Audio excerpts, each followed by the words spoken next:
Lihat Allah sedang menangis kan nggak bisa kan? Allah sedang tersenyum apalagi kan? Al-Baqarah 260 sampai 62. Janganlah kau bangga dengan sholatmu. Kata Allah tidak nyampe padaku. Hanya untuk mengurangi perbuatan keji dan mungkar. Janganlah kau bangga dengan wiridanmu tidak nyampe padaku. Hanya untuk ketenangan hatimu. Janganlah kau bangga dengan puasamu tidak nyampe padaku.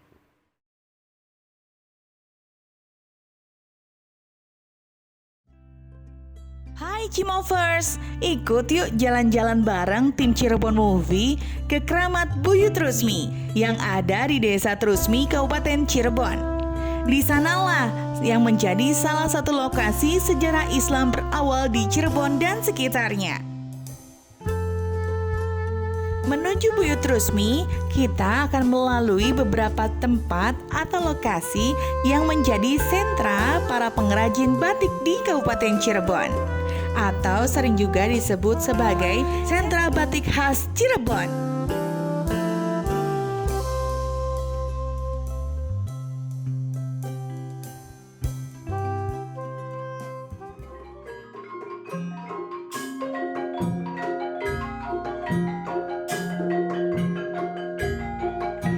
Nggak sih, ada 14 situs yang syarat akan sejarah dan pembelajaran yang kental akan nilai sopan, santun, dan keagamaan yang dapat kita pelajari dan terapkan di kehidupan sehari-hari loh.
Yuk tanya-tanya langsung saja kepada pemimpin dari Keramat Buyut Rusmi, yaitu Kiai Tony Syah.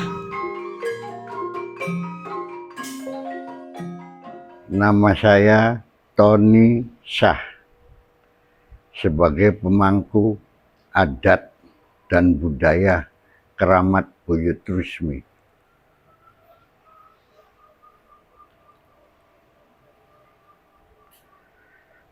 Akan menjelaskan atau sekilas asal-usul desa Trusmi. Pada waktu itu, mbahku Cirebon, itu datang dari Cirebon ke Trusmi dengan berpakaian kiai, dengan ponakannya yang bernama Bung Cikal. Bung Cikal dikenal sejak lahir tuh ilmunya tinggi, cuman dikenal juga kenakalannya.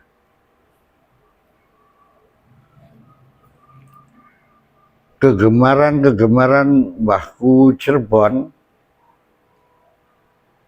adalah satu, meluruskan agama yang sudah ada di Trusmi, kedua cocok tanam, ketiga mengajari masalah seni sampai ke batik. Mbahku Cirebon itu setiap apa saja pasti diganggu oleh Bung Cikal. Mbahku Cirebon nanam tanaman cepat subur, sore diganggu oleh Bung Cikal, tapi paginya semi lagi, diganggu lagi pagi, sorenya semi lagi, sehingga Padepokan ini dinamakan terus semi, terus bersemi itu.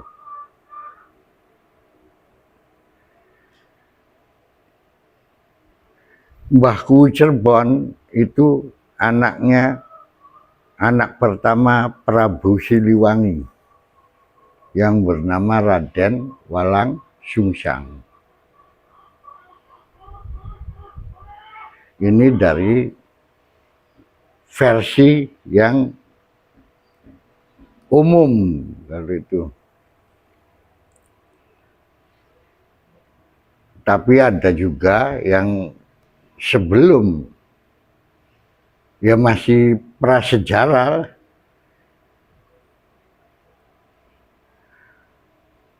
Kita ke sini adanya sejarah kan zaman purba kan, atau zaman peralihan ya. Itu belum ada daerah. Ada kehidupan itu di langit 7 yang bernama planet Husna. Itu dihuni oleh wayang. Bahkan planet Husna itu dipimpin oleh Betara Guru. Wayang itu sama dengan kita manusia. Cuman kalau cerita pewayangan, cerita zaman dulu. Kalau wayangnya ada. Semar dengan Togok itu ngaula kepada Pendawa Lima. Semar dengan Togok itu mau diturunkan di tanah Jawa. Tapi masih belum ada tanah, masih zaman Awang-Uwung.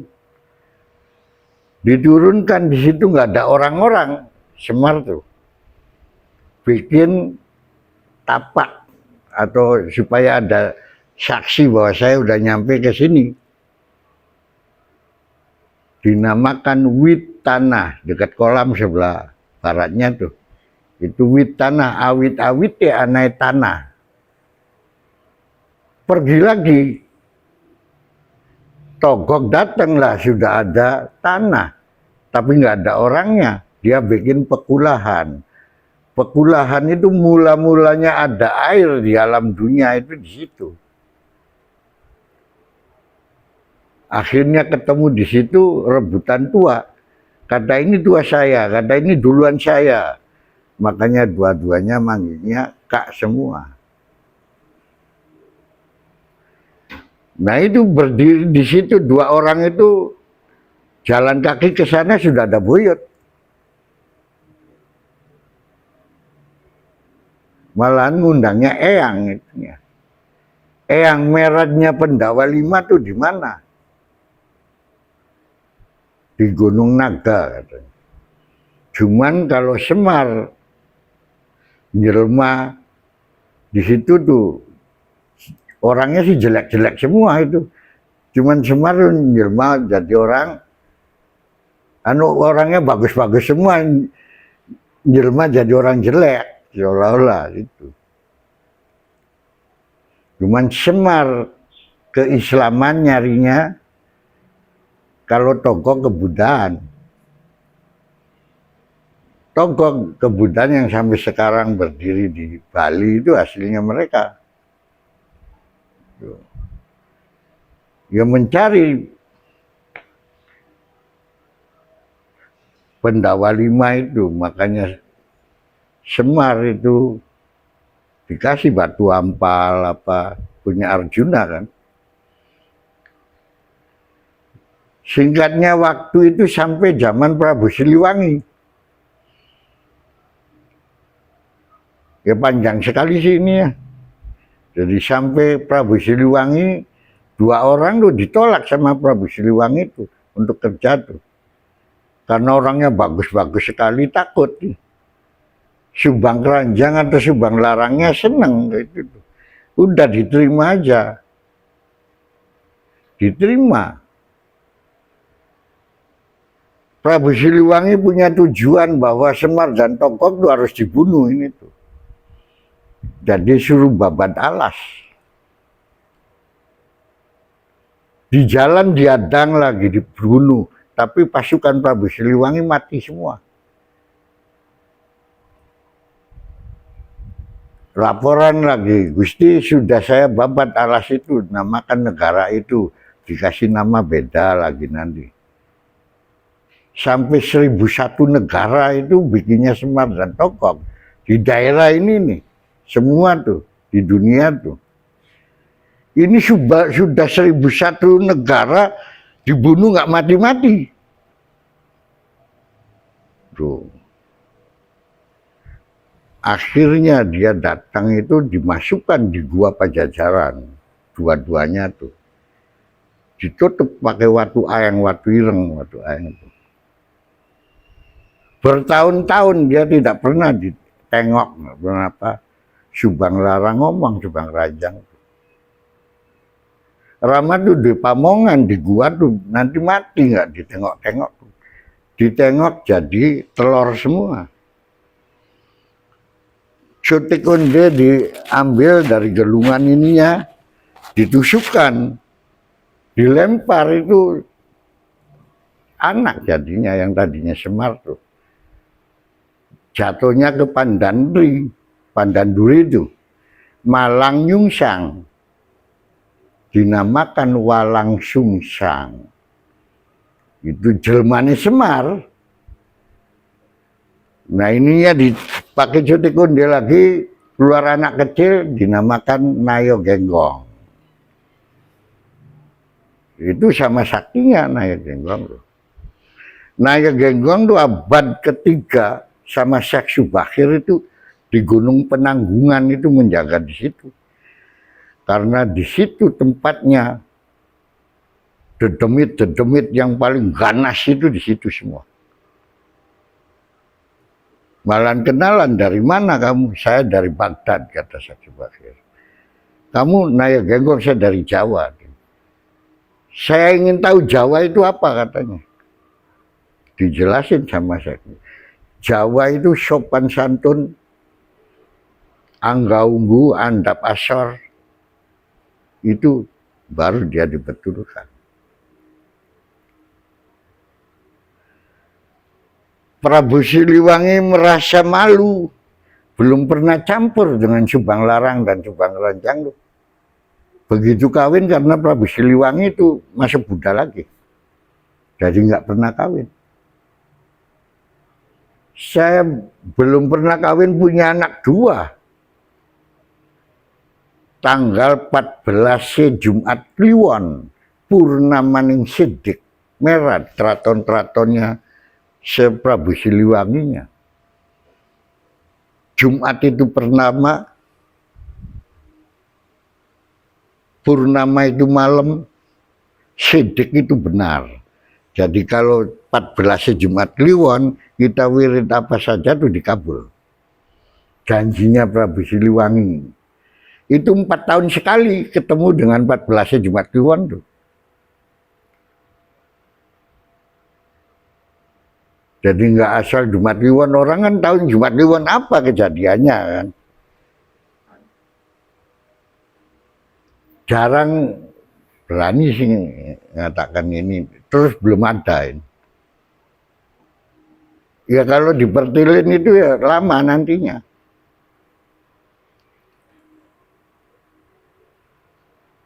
Maka terjadi di sini begitu. Syarif Hidayatullah seolah-olah ponakannya Mbah Kuwu. Mbah Kuwu sampai itu ke sini, sampai Merannya. Kalau wali itu nggak ada yang mati itu. Cuman belum ada agama datang. Seluruh agama itu suatu ormas semua. Agama itu aturan kehidupan manusia. Jadi nggak ada hubungannya dengan peradaban nanti. Lain. Makanya orang yang nggak ngerti kiai kadang-kadang agama jangan dicampur baurkan dengan adat budaya. Ya nggak bisa. Kalau ini agama atau budaya? Pakaian. Kalau nggak boleh dicampur nanti sholatnya telanjang. Nggak ada pakaian tuh. Iya, kita harus bau-membau. Harus jadi satu itu. Memang agama bukan milik adat budaya milik masyarakat setempat. Setelah agama memasuki nilai-nilai budaya, memasuki nilai-nilai adat, diislamkan, bukan dibubarkan.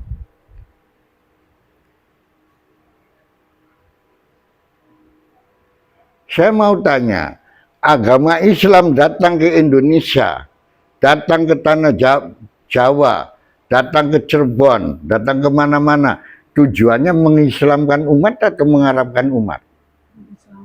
Kenapa mesti harus kayak Arab? Arab bukan Islam, Islam bukan Arab. Iya kan? Memang sudah sumbu nemu tutup kata orang ini sih.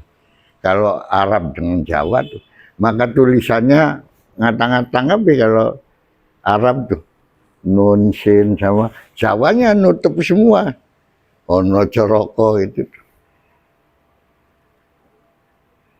Sudah sumbu nemuin tutup.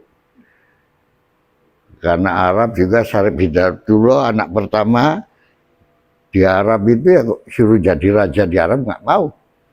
Adiknya yang di sana jadi tua di sini. Walau masih negeri Cirebon, Arab India itu kabupatennya sini itu. Sampai ke Mongol kalau Cirebon tuh. Gajah Mada baru seberapa kan, Madagaskar.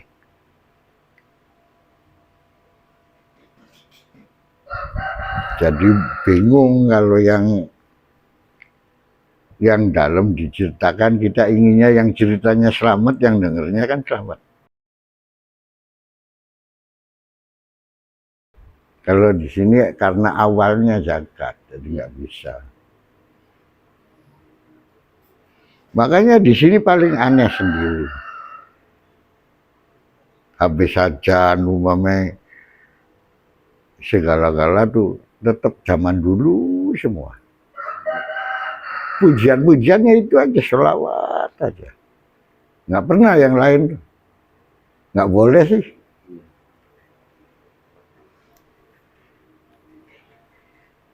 Di sini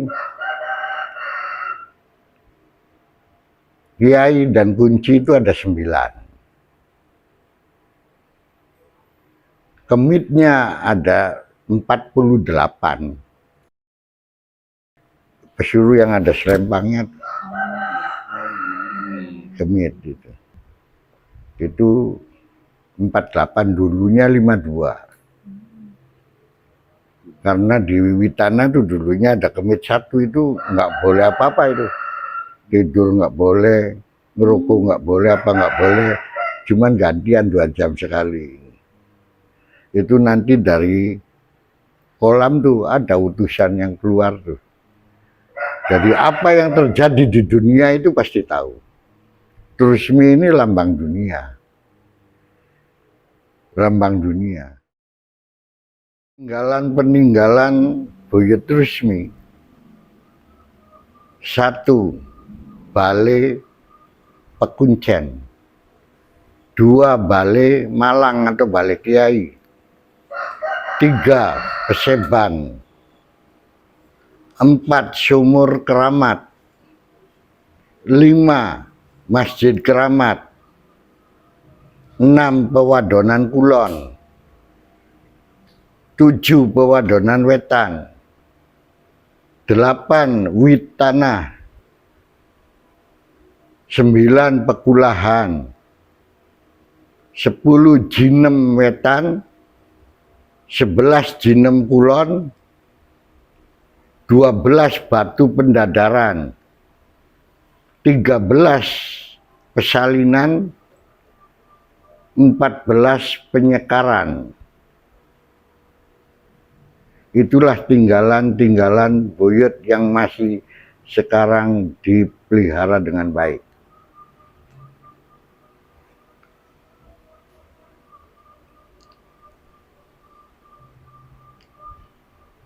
Dan kegiatan-kegiatan yang setiap tahunnya, 1.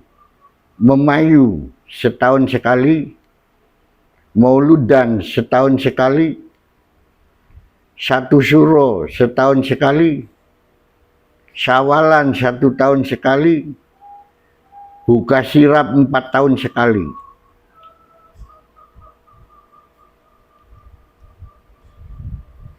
Memayu atau arak-arakan. Memayu itu pada dasarnya filosofinya kita silaturahim. Kenapa dinamakan memayu? Artinya mengganti atap yang sudah rusak, yang pakai belit. Artinya memayu, kita akalan otak kita dimayu oleh diri sendiri agar hati kita bersih. Hati dimayu oleh diri sendiri agar laku lampa kita benar. Laku lampa dimayu oleh diri sendiri agar kita ketemu dengan jati diri. Apabila ketemu dengan jati diri, niscaya kita akan ketemu dengan Zat Sang Maha Pencipta. Man arofa nafsahu faqad arofa robbahu. Siapa-siapa kang ketemu mari diri dewa, niscaya akan ketemu dengan Sang Maha Pencipta. Baru kita meloncat ke Buka Sirap. Kenapa Buka Sirap? Padahal sirap diganti, tapi ngomongnya bukan diganti, dibuka. Karena sirap pakainya kayu jati, naktunya 20. 20 itu sifat Allah. Sifat Allah nggak boleh diganti itu. Hanya dibuka. Sifat Allah itu dibuka, dipelajari, diresapi, dihayati dalam kegaiban dan kegaiban. Makanya di Trusmi sendiri masjid yang baru datang itu ada pohon bengbeng untuk masak tuh. Itu namanya blimbing wulu kata orang Jawa. Blimbing wulu, blimbing keris, terus blimbing wulu lagi. Blimbing wulu tuh gitat-gitatnya 6.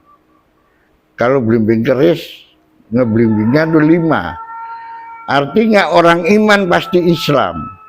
Orang Islam belum tentu iman. Kenapa mau masuk ke buyut ada gentong 2 kan? Buat apa gentong tuh? Gentong itu buat minum airnya. Artinya saya mau masuk ke situ, ucapan saya itu harus benar. Kalau ucapannya nggak benar, nggak usah masuk ke situ. Mau ke buyut ada jembangan kan 2 lagi. Buat apa jembangan? Buat cuci kaki. Cuci tangan. Artinya laku lampah kita tuh mau menghadap buyut tuh harus benar, harus bersih. Kalau nggak benar belajar ke masjid dulu. Mau ke buyut ada padasan di situ 2. Untuk apa padasan? Untuk wudhu. Kita menghadap buyut itu udah serahkan semua kepada Allah. Jangan mempunyai hati syirik dengki sesama manusia. Makanya lambangnya bekakak ayam sampai dibelah dadanya sedu bersih, tidak punya hati yang kotor. Baru menghadap.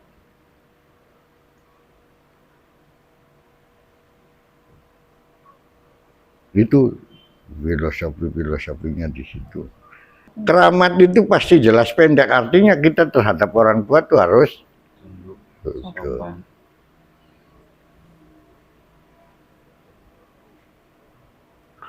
Kalau di situ jangan sembarangan. Kita sedang nggak boleh masuk ke buyut.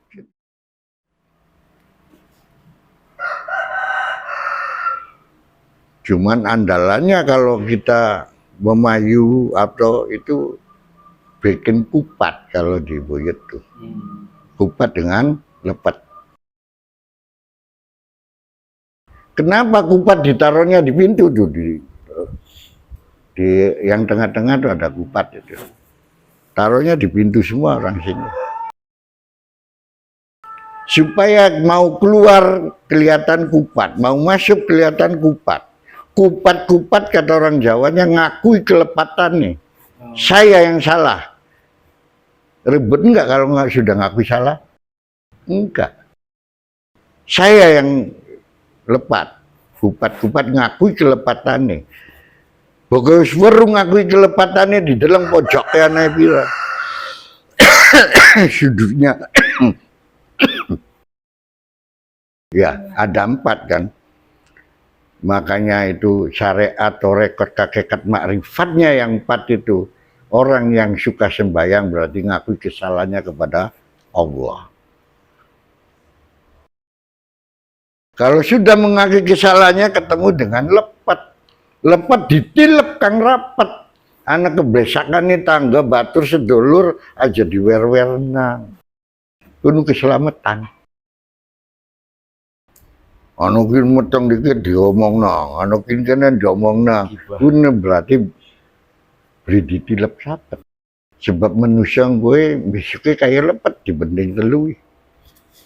Diarani kupat lepet tang angin. Ajelok nang tang omongane wong dingin. Orang zaman dulu pasti hebat. Orang zaman dulu ilmunya udah rata-rata. Ya buktinya zaman dulu aja orang sakit perut, sakit apa? Wah, daun jambu aja itu. Iya kan? Belum ada. Kita laboratorium medis belum ada. Belum keluar. Iya kan? Iya. Nah sekarang ada, ternyata ada dapat yang pakai daun jambu. Zaman dulu memang orang wis pinter-pinter. Mau bikin rumah sini, airnya disiram ya di tempat kamu, cepat meresap. Oh jangan dibikin. Ini cepat jeblos nanti itunya. Zaman sekarang tanyanya di bawah laboratorium kan. Hebat-hebat zaman dulu. Hebat-hebat. Nah karena apa? Mungkin orang tua juga tahu pohonnya tuh ngomong kan ke dia. Bagi saya aja.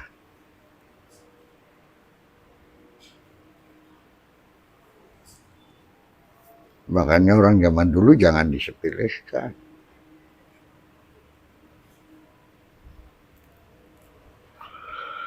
Terutama kita umur sekian kalau masih punya ibu, udah hebat sekali udah. Itu punya rezeki, walaupun nilainya 10.000, kesukaannya dia apa kasih. Ibu tuh senengnya bukan main itu. Lihat Allah sedang menangis kan nggak bisa kan?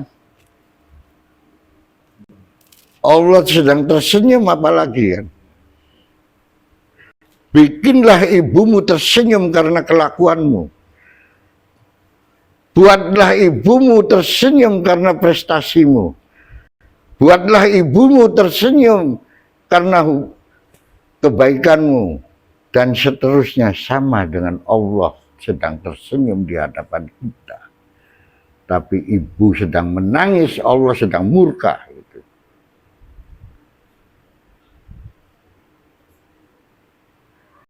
Al-Baqarah 260-62. Janganlah kau bangga dengan sholatmu, kata Allah, tidak nyampe padaku, hanya untuk mengurangi perbuatan keji dan mungkar. Janganlah kau bangga dengan wiridanmu, tidak nyampe padaku, hanya untuk ketenangan hatimu. Janganlah kau bangga dengan puasamu, tidak nyampe padaku, hanya untuk mengurangi hawa nafsumu.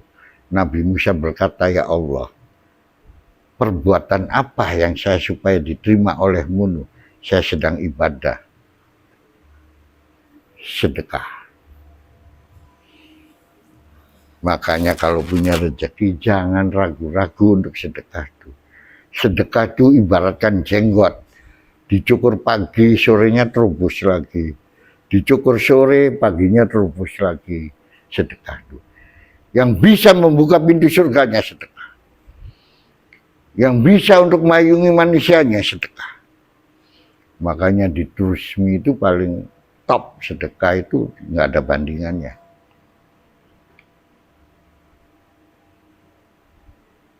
Di sini yang demokrasi yang betul-betul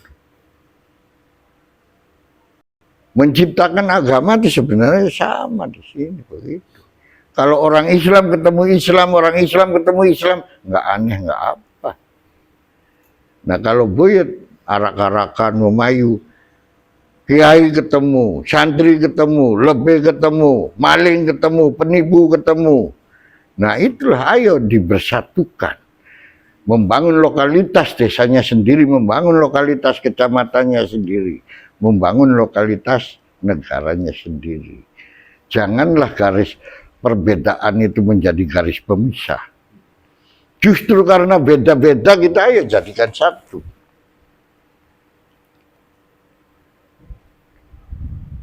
Kita jangan tertipu itu. Kamu nggak benar neraka, kamu surga. Memang punya nenekmu dibagi-bagi. Neraka surga nanti kalau mau kiamat. Udah, yang penting hidup realita baik dan benar, sudah, titik.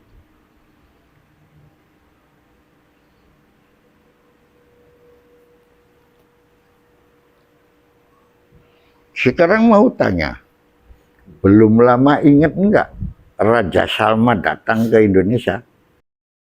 Ya, itu tamunya siapa? Jokowi kan? Iya, Presiden. Dijaga ketat kan sampai pulang dijaga ketat, selamat semua. Sekarang berangkat haji itu tamunya siapa? Allah. Kenapa banyak yang mati? Saking malaikatnya karena beraninya dan bunuh tamunya Allah, tamunya Jokowi aja dijaga sih. Masa tamu Allah nggak dijaga sih gimana? Nah masuk akal enggak gitu kan?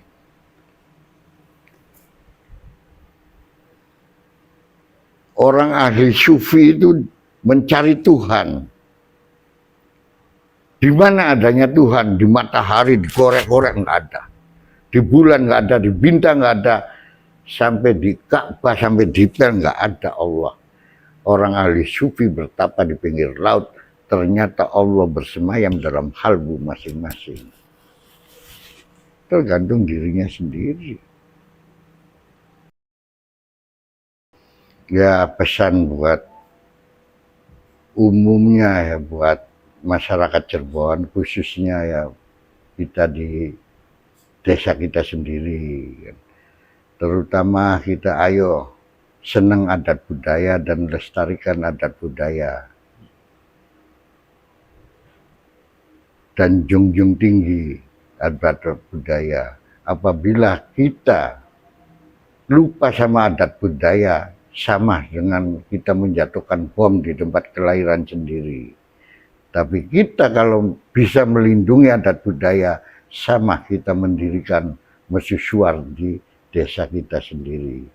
Ayolah, jadilah orang Islam, Islam Jawa. Jadilah Kristen, Kristen Jawa. Karena pakai angga unggu. Orang Jawa tuh gitu. Itu pesan dari saya. Janganlah terpancing oleh orang-orang yang tidak bertanggung jawab. Kalau Anda punya duit banyak, belilah rumah yang baru, mobil yang baru, motor yang baru. Kalau masalah agama jangan milih yang baru. Yang lama saja yang jelas ada tanggung jawabnya. Itu dia hasil perjalanan kita ke Kramat Buyut Trusmi. Gimana, seru kan? Next, jalan-jalan kemana ya?